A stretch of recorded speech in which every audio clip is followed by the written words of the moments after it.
Welcome to the Mouthpiece. It's Thursday, January 3rd. Happy New Year to everyone out there. Today we're going to talk about football. Over the weekend, it's all over. I fired away and did okay. We're going to talk about online poker. I booked my first win in a month yesterday after getting stacked. We're going to talk about oncoming Australia trip again. That's Australia on the 7th. I'm on my way out the door. I will be gone for 2 weeks. No Mouthpiece for 2 weeks. I know you're all going to miss me out there. But we're going to talk about the Australia trip brought to you by FullTiltPoker.com. And then we're also going to have a special guest on the show today. That's right. We're going to have my special guest on the show. A little surprise guest for you all.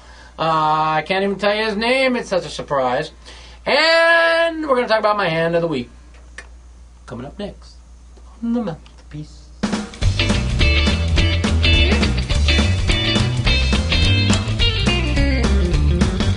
Happy New Year to all you out there. And here's my guest on the Mouthpiece.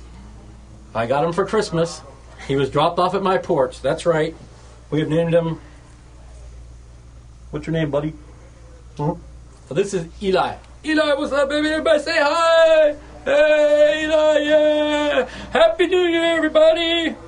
No, actually, everybody out there on the Mouthpiece, this is my good buddy Eli Shulman. That's Happy Shulman's kid. Congratulations. He's such a beautiful kid. I had to have him on my show because he's so cute and he's been hanging out with Uncle Mikey all day. Huh, buddy? Say, what's up, Uncle Mikey? Yeah!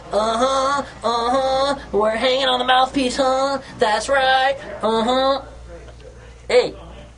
Say, yeah, I'm a star! Wave to everybody out there. Yeah, wave, yeah! Wave to everybody! We're a star on the Mouthpiece!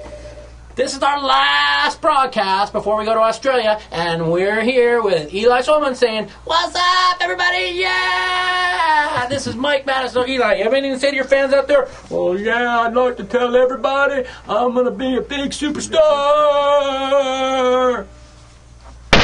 All right, everybody, New Year's is over. I went out and drank. I don't drink, as you all know. I partied. I had fun. We had a nice little get-together we went to. The clock struck 12. We watched some fireworks over the strip over at Turnberry. Then we had some more drinks, went to sleep, and I woke up on about 2 hours sleep and watched football all day.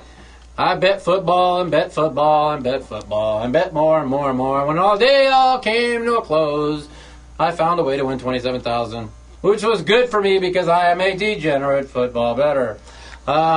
Going into tonight's game, I'm going to find a way to put my money on Kansas and over. I'm sure I'll find a way to lose. But it's actually been a good football season for me. I am about break dead even for the whole year. And I must have bet like 400 games. And in a year I could break even betting sports. That's like winning 400 million. So I'm pretty happy with football. Australia's on the horizon. I'm 4 days away, 3 days away and counting. We are ready for that 15-hour flight to down under. That's right, we'll be going down under. That's right.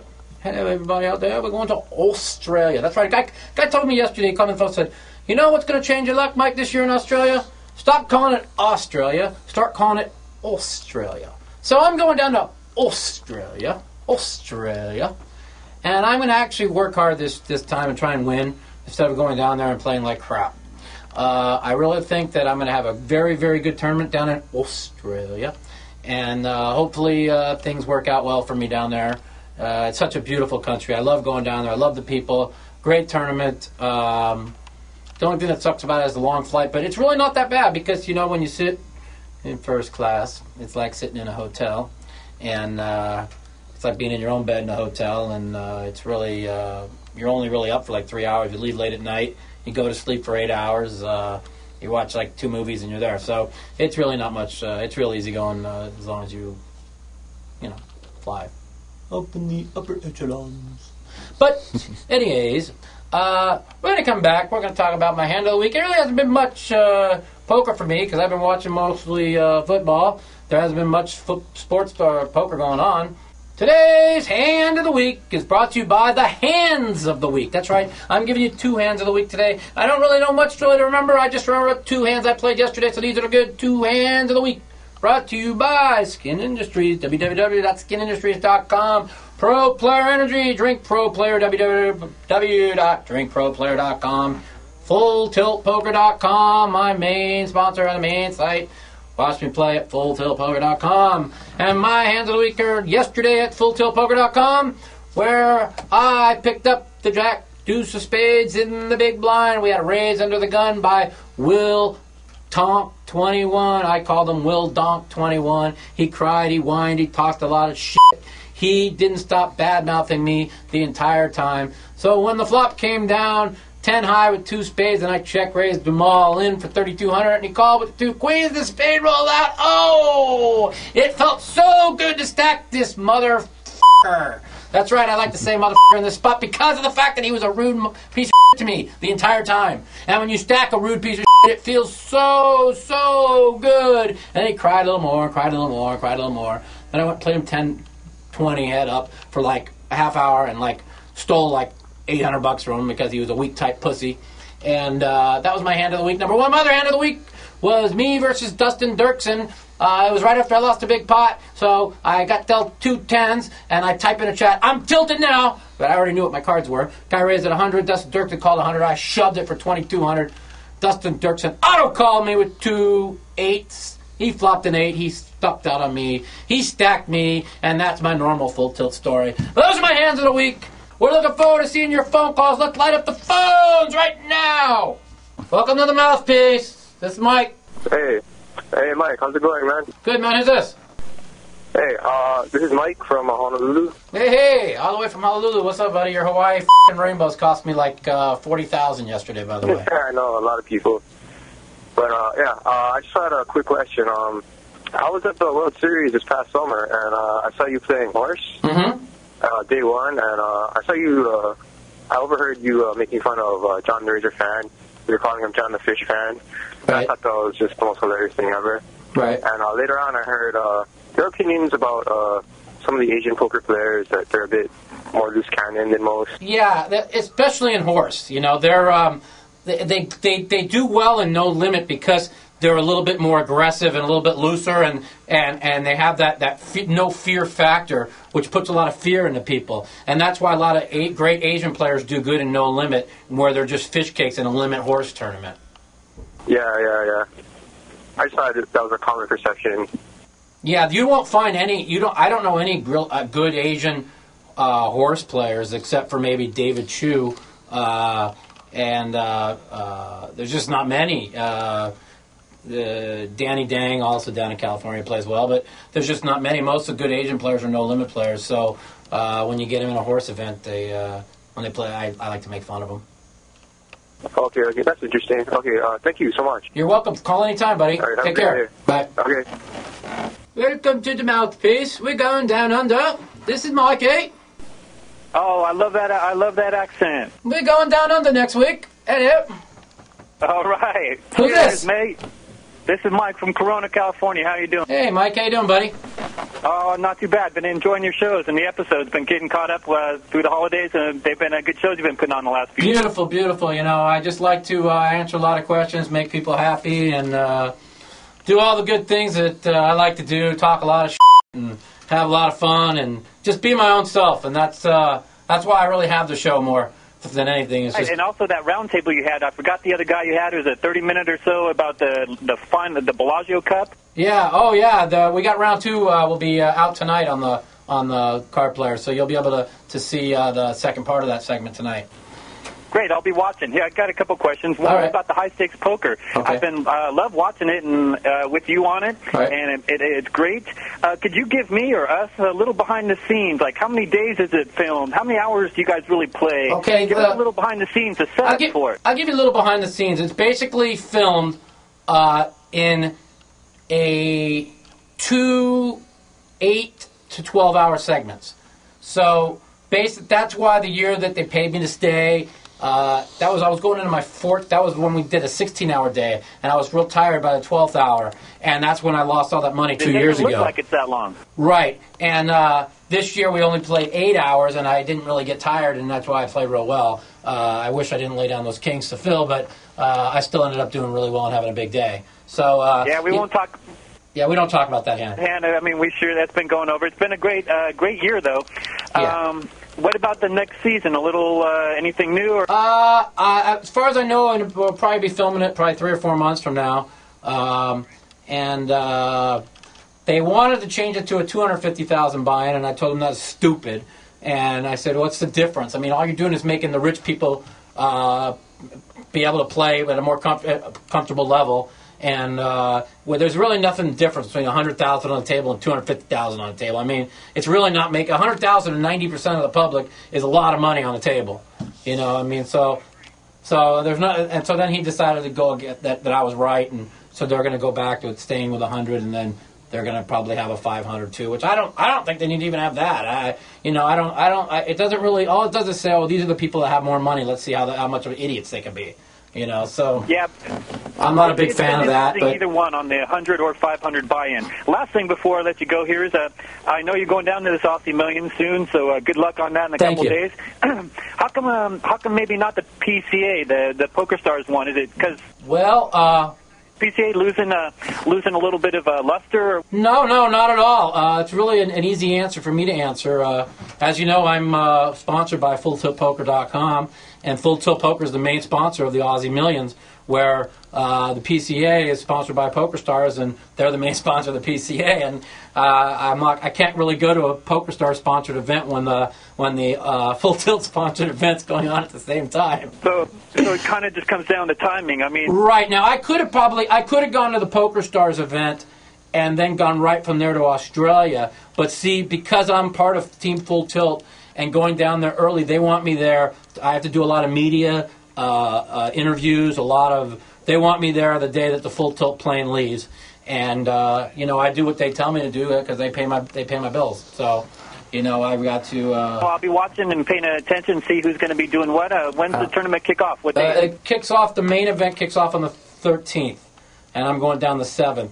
And I expect the Poker Stars tournament, from what I've been heard, that they're expecting huge numbers. So I missed going to that tournament. I was there 2 years ago, and it was like the most juiciest tournament ever. The side games were great, and you got to do what you got to do. It's a great place to hold the tournament, but I've heard you say good things about Australia, and I've heard great things, and I'm sure Australia is the best. Melbourne is the Crown Hotel, and Melbourne is one of the nicest hotels in the world. It's so beautiful. They treat you so good. The country is beautiful.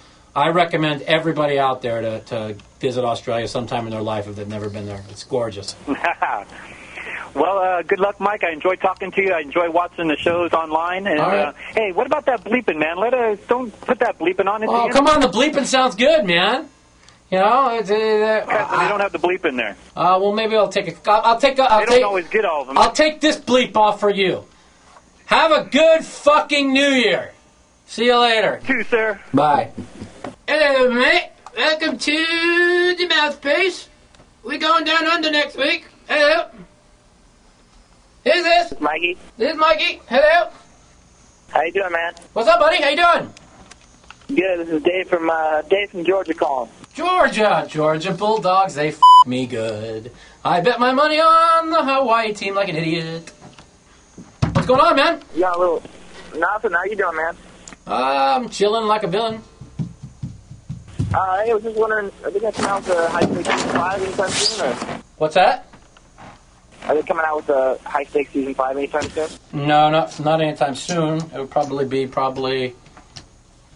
film it in about 3 months from now, and then it'll probably come out in Didn't it come? When did it first come out this year? It came out in October, right? And we filmed it in March. So. Well, how many weeks they did? I mean, last week I think was the last one, wasn't it? Yeah, you know what? We might be filming it in about 3 months from now. But, I think about 3 more months we'll film it. And. Oh, right on. That's a sweet show. Yeah. One thing I noticed looked like Esfandiari was a little too deep in the water. It looked like he was kind of outmatched a little bit in that. Well, you know, he makes his living playing against bad players. And when he's up against, you know, good players, it puts him and he plays a little bit deeper, and it puts a little bit more pressure on him. I think Antonio's a fantastic player. I used to think he was an idiot. He's probably the most improved player in the world. His cash game is great, I think. You know, I give him a lot of respect. But, he, like I said, he makes his limit against playing against bad players. He don't ever, play against that many good players. But, a lot of people make that statement, and I like to answer it like, well, why do you ever want to play against good players? Who wants to play good players? I don't. Who wants to sit there and say, I need to play good players to prove something? Why? I want to play bad players. I want to play the bad players. Who wants to? I want to play bad players every day. So I respect Antonio and Phil Locke for their judgment on, hey, the game's good, I'm in the game. The game's no good, no more, I'm going home. And that's the way poker players should always think. Yeah. So that's why sometimes on high stakes you got a little bit tougher competition. But, I play good against good players because I know a little bit more where they're at, and I'm able to, and I can make them lay down a hand because they're not looking to say, oh, I beat Mike Matusow a hand, where so many other people are. And that makes a big difference. They're not there to want to beat Mike Matusow a hand. They're there to play poker. And that allows me to play my game. Yeah, it's tough. It's probably tough. You got you pros to play because guys are always looking to snap you guys, so they're not wanting to get in with any two cards, Yeah. All right, man. I got another phone call. Anything else? Alrighty. All right, man. Call me. One more question. Yeah. Hey, I have one more question for you. Hurry up. Where the hell does Sammy Fullhouse get all his money from? You know what? Your guess is as good as mine, man. The day I find out, I'll be the first. You'll be the first to let you know. I want you to call me when you find out. You got it, buddy. Take care. All right, buddy. Hello, mate. Welcome to the Mouthpiece. Mikey, how are you? I'm doing good, man. What are you up to? I'm driving my bus. I'm a bus driver. You're driving your bus? Door number Yeah, one. absolutely. I'm a city bus driver here in Montreal, Canada. Montreal bus driver. Wow. So you speak French? You'll be here to call you. So you speak French? Yes, I do. Absolutely. Yeah, well, Montreal likes all French. How do you say welcome? How do you say welcome to the Mouthpiece in French?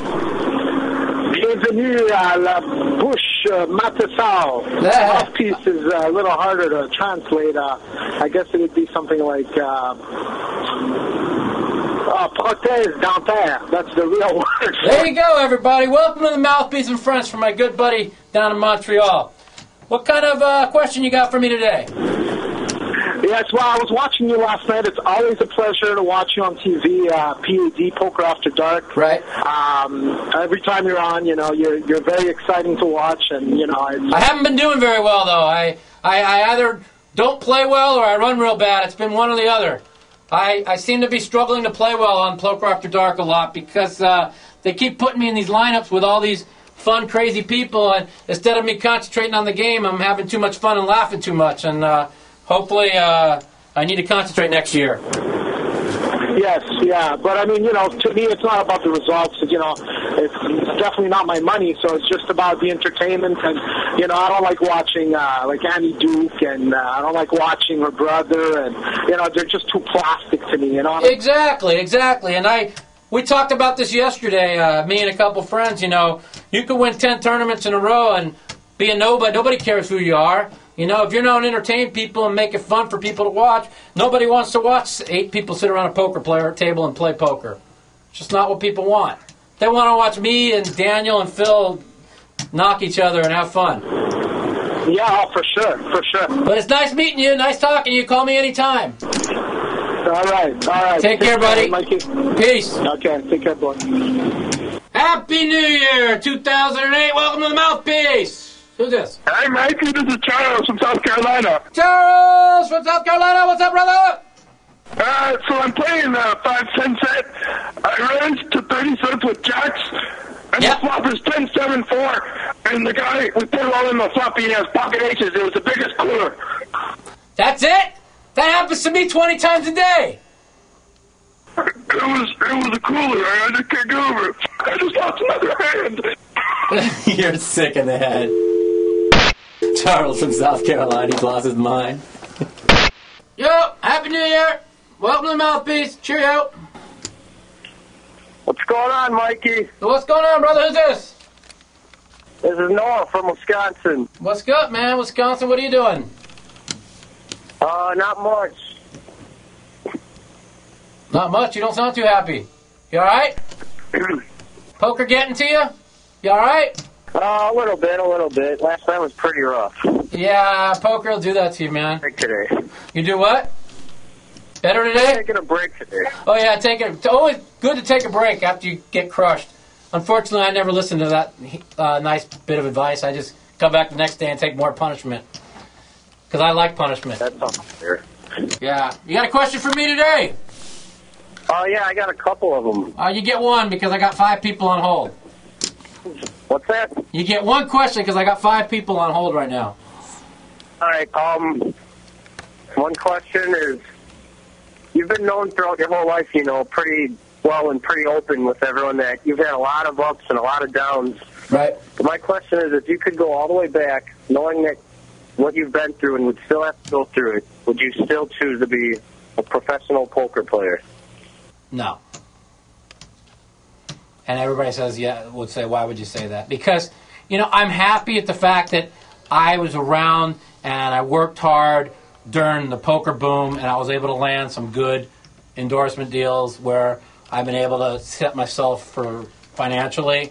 But the stress of actually having to go day in and day out, like if somebody was to ask me, would you want to be a professional poker player with no endorsement deals and just grind in the trenches every day? My answer would be no, because I know how hard it is, especially in this day and age. But I don't know what else I would do, so it's tough question. Either that or living in the streets, huh? Yeah, no, I probably would have ended up running my parents' business. Who knows? But it is what it is, and I'm happy. I love playing poker. I just don't like the day and grind of it. It's very, very hard when you've been grinding. The first year it's great. The second year it's great. After 4 or 5 years, man, it's just a grind, and it's tough. And all the young kids out there will find out that it ain't very much fun. All right, man. Well, thanks for calling. Have a happy New Year, and call me anytime. Yeah, good luck in Aussies. Thanks, buddy. Yep. Welcome to the Mouthpiece. Hi, Mike. It's Frank from South Jersey. How are you? Hey, Frank. How you doing, buddy? Happy New Year to you. Good. Happy New Year to you. How you doing? Good. Good. A couple things. I wanted to first start off by stating that you're definitely one of my favorite players to watch. Yeah. When you watch High Stake Poker and all the other shows, the cards are the cards, but when you actually study the players, you by far outclass a lot of the players that you play with. So thank you so much. I appreciate it. I try real hard, and a lot of people don't realize how really, truly unlucky I ran in poker in the last couple of years. And it takes its toll on you when you lose and you lose and you lose, and you lose that confidence. And confidence is everything. And when you're winning and playing with confidence, it's so much easier to play poker. And I lost that a lot in the last couple of years. And hopefully in 08 it's going to be as good as 07. I'm sure you will be. You'll be successful. I mean, you have great people skills, and you have a great sense of the game. And again, bad beats are bad beats. However, I don't think you can replace the skills that you have as far as reading people. And, thank you, man. And playing your opponent. So you'll be fine. Yeah, and that's another reason. I struggle a lot online because of the fact that I can't really read anybody, and I play. I believe that I'm a lot more unluckier online than I am as bad a player, because I don't think I'm near as bad a player as my results have been online. But I also know where my skills lie too. Yourself. What's that? You absolutely have to stop doubting yourself and saying you're a bad player, because you're not. I don't know if it's Well, I don't think I'm. I mean, I have tremendous confidence in far as playing poker live and tournaments and stuff. I just my results online have been bad, and I don't think I'm one half as bad a player as my results have been. I feel that I've really been unfortunate, and that's why I keep playing all the time.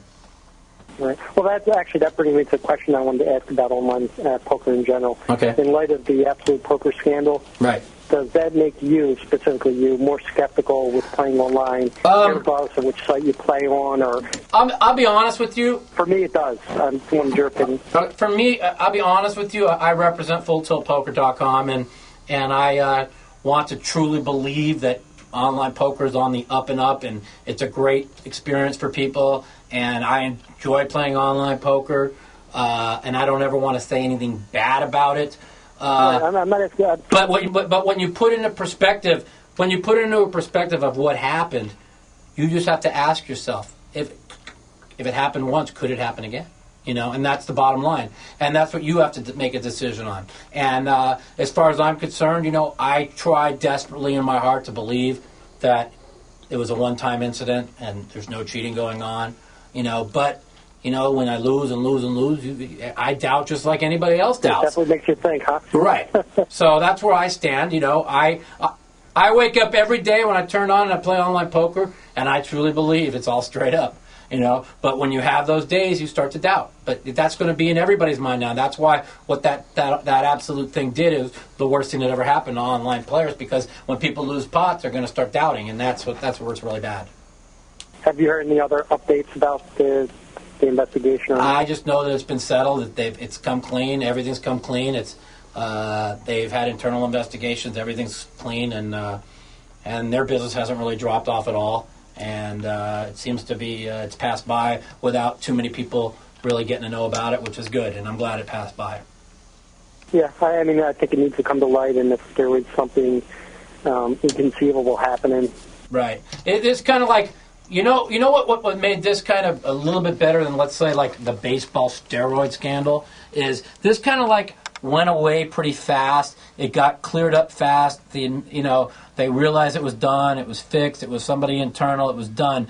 Where, like the baseball steroid scandal, it's so fucking stupid because everybody knew. When I was in high school in 1986, when I graduated, 87, 88, 90, when Canseco, the batsman, everybody knew everybody was on steroids. I don't understand where the big thing came out all of a sudden, the big drug scandal of baseball. The whole entire world knew everybody was on steroids. I don't know what all of a sudden came to light that nobody knew that these players were on steroids.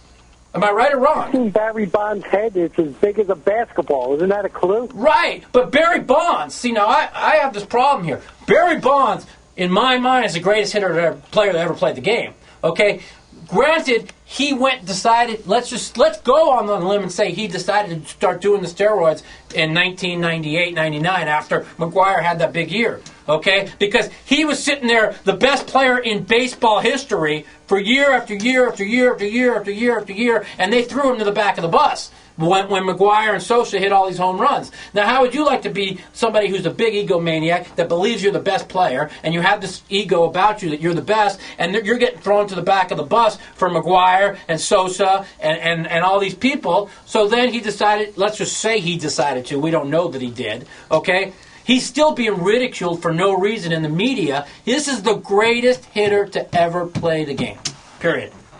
And I agree. However, if there was something that was, not on the up and up, then come forward, right. Be honest. Oh, I agree, but it's too late now. So he's going to have to just stick with what his story is and hope he wins in court. Just like Roger Clemens. The guy came through, Roger Clemens swears I didn't do it. What's the difference between Roger Clemens swearing I never injected or touched steroids or Barry Bonds saying I never injected or touched steroids? Is there any difference? Here's a guy that couldn't get a human out when he was in Toronto. The next thing you know, for the next 5 years, in his 40s, he's the greatest pitcher that ever pitched.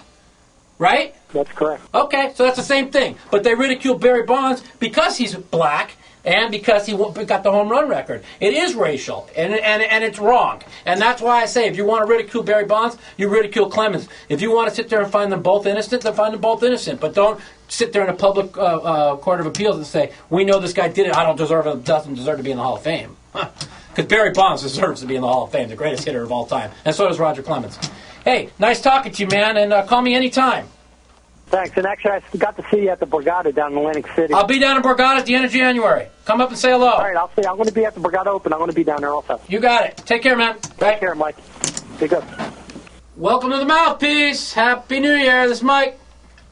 Hey, Mike. Scott calling you from Texas. How you doing, brother? Scott from Texas. How you doing, buddy? What's going on? Hey, I got a quick question about your sponsorship. I'm wondering what lured you to Full Tilt instead of going with your buddy Daniel over to Poker Stars. That's a good question. I was lured by Poker Stars and Full Tilt. Now, I went with Full Tilt before Full Tilt opened, so it wasn't like it was a decision at the time. I mean, they both wanted me.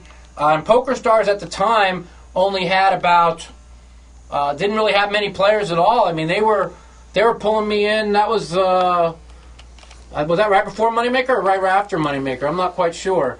But I was very good friends with Eric Seidel, John Jawanda, Eric Lindgren, Howard, and these are guys that I grew up playing poker with, and I felt obligated to go with my friends and help my friends succeed in making a big company. And there was a startup company, and I think we've done a good job. Yeah, you guys have done a great job. You got a long-term commitment with those guys, I guess. Then. It's it's a yes and no. I mean, yeah, pretty much. I mean, I've got a contract for life as long as I want it. Right. Hey, one more thing. With the huge number of entrants that we're getting nowadays, do you think it's ever possible to have a repeat winner ever again? Never. Impossible. Absolutely impossible. It's. I'm with you on that, brother. I'm going to go ahead and say it's impossible that anybody that's ever won it before will ever win it again. How do you like that? I like it, brother. Well, I hope to see you in July. I'm going to try to get down there. I've been hitting satellites like crazy, and I hope to at least come by and watch you and root you on. You're fun to watch. Thank you so much, man. Call me anytime. All right, we'll see you, Mike. Take care, buddy. Bye. We had a lot of phone calls today, a lot of good phone calls today. A couple of normal bad ones. But overall, I enjoyed it. It's good to hear from you. I'm going to miss you all the next 2 weeks. I hope you all enjoyed my guest, little Eli. Little Eli, isn't he cute? He's such a cute showman. Little showman, I call him. I hope you all enjoy the new year. I'll be gone for 2 weeks. I'll be down under in Australia. I'm going to try my hardest this time to bring home the title in Australia. And I just want you all to know that I really do hope you have a happy, safe, prosperous new year.